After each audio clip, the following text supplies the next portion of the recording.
It's day 12 of the U.S.-Israel war against Iran, and the picture is shifting by the hour. Here's the quick catch-up. Strikes began on February 28th, aimed at Iran's leadership, aimed at its nuclear programs, aimed at its missile programs.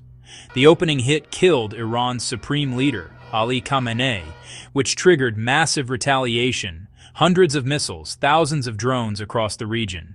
Tehran says nearly 10,000 civilian sites inside Iran have been bombed and more than 1,300 civilians killed. That number is from Iranian authorities. Hard to independently verify, but it's the scale they're putting out. On the oil front, prices surged past $100 a barrel as the fighting intensified. Israel hit Iranian oil depots. Iran kept striking back. The choke point here is the Strait of Hormuz. About 1/5 of the world's oil moves through it. Shipping there dropped roughly 95% in the first week of March. That's basically a global energy artery squeezed shut. Washington and its allies are trying a pressure valve. The International Energy Agency agreed to coordinate a 400 million barrel release from emergency reserves. The U.S. greenlit 172 million barrels from the Strategic Petroleum Reserve starting next week. The idea is to calm prices and keep refineries supplied while tankers are stuck. Tehran's message? Expect $200 oil if the strait stays closed. They're tying price risk directly to regional security, and right now, security looks fragile.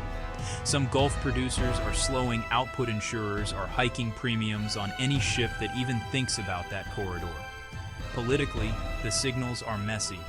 President Trump has floated and erased timelines. He's hinted at escalation. He even said he should help pick Iran's next leader. Officials downplay regime change as the goal. Meanwhile, Iran moved to select Khamenei's son as successor. Big question. Can air power alone force regime change? Most analysts say no. History shows bombing can punish and degrade, but it doesn't reorder domestic politics. Likely outcome if air only. An Iran that's battered, not broken, while costs pile up. And those costs aren't just at the pump. If Hormuz stays constrained, fuel shortages spill into agriculture. Fertilizer production and transport get hit. That pushes food prices higher. The UN's already warning about long-term pressure on global food security if this drags on. What I'm watching next. Does any shipping resume through Hormuz, even under convoy? How fast do those emergency oil barrels actually reach markets?